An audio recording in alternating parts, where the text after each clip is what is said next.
हम लोग विचारधारा से संगी हैं, भाजपाई हैं। हर चुनाव में हम लोगों ने हर प्रकार से भाजपा का समर्थन किया, भले वो पार्षद स्तर का चुनाव हो या सांसद स्तर का चुनाव हो। लेकिन आज जिस तरह से मोदी सरकार ने एक सवर्ण विरोधी कानून लाकर हिंदू समाज को बांटने का कार्य किया, अभी थोड़े दिन पहले हम लोगों ने बागेश्वर सरकार ने जो बहुत दिव्य हिंदू एकता यात्रा निकाली, पदयात्रा निकाली, सबने उसमें सहभागिता की। छुआछूत की करो विदाई, हम सब हिंदू। लेकिन अब हमारा उत्पीड़न अगर किया जाएगा, हिंदू समाज को बांटने का कार्य किया जाएगा।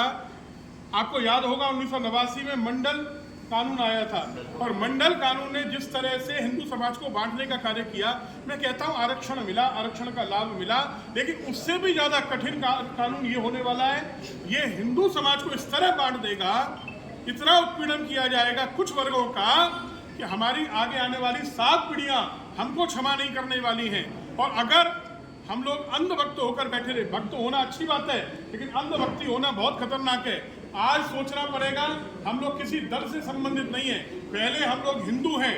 और ये अगर कोई कहता है कि हम सवर्ण समर्थक हैं, तो बिल्कुल नहीं, हम लोग तो हिंदुत्व समर्थक हैं, हिंदुत्व एकता की बात कर रहे हैं। आज आप देखिए कि अगर किसी ओबीसी ने, आपने देखा कि गुड़गांव का पहला आपने देखा होगा, एक lady Shriram college of commerce Delhi का एक मुद्दा आ गया है सबके सामने, किस तरह एक सवर्ण छात्रा का उत्पीड़न किया गया। प्रोफेसर संगीत रागी ने कल एक डिबेट में कहा, बहुत समझने की बात है कि अगर किसी शिक्षक ने या किसी छात्र ने हमारे घर की किसी बहन बेटी को गलत कार्य करने के लिए कहा, और उस बहन बेटी ने अगर मना कर दिया और उसने धमकी दी कि मैं तुम्हारे खिलाफ शिकायत करूंगा, न्याय करने वाले लोग भी वही हैं।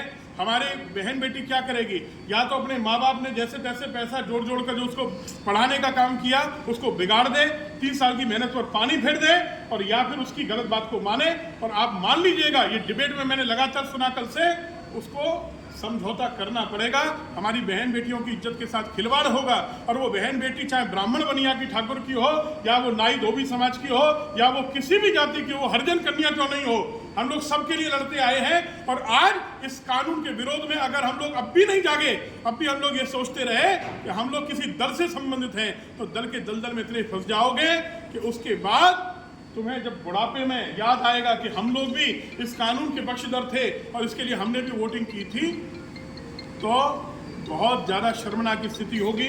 मैं व्यक्तिगत रूप से ये घोषणा करता हूं कि अगर सरकार ने ये सवर्ण विरोधी कानून, हिंदुत्व को बांटने का कानून वापस नहीं लिया, मैं लाइव में घोषणा कर रहा हूं, तो मैं किसी भी चुनाव में भाजपा का समर्थन नहीं करूंगा। कोई नहीं, समर्थन हम लोग नहीं करेंगे।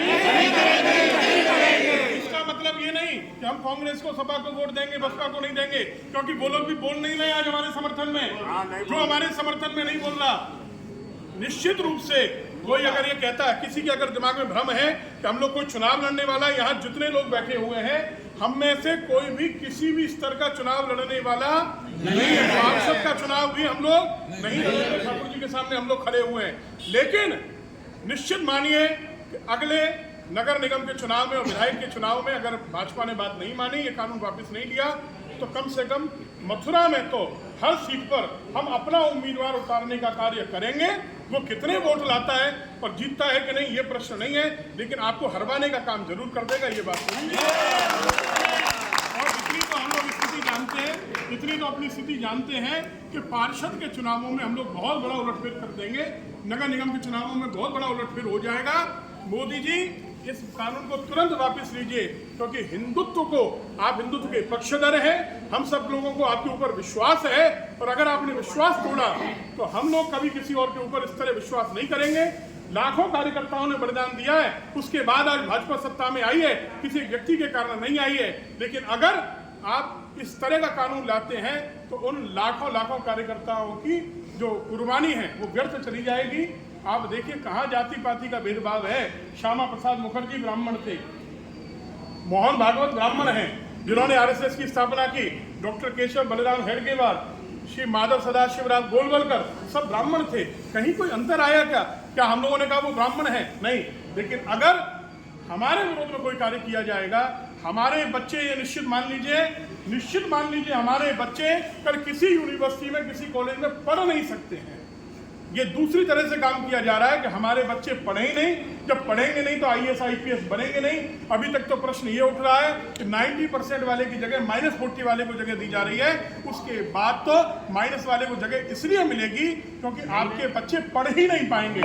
जब आप बैचलर ही नहीं बन पाओगे तो आप IAS IPS क्या बनोगे, आप डॉक्टर और इंजीनियर क्या बनोगे।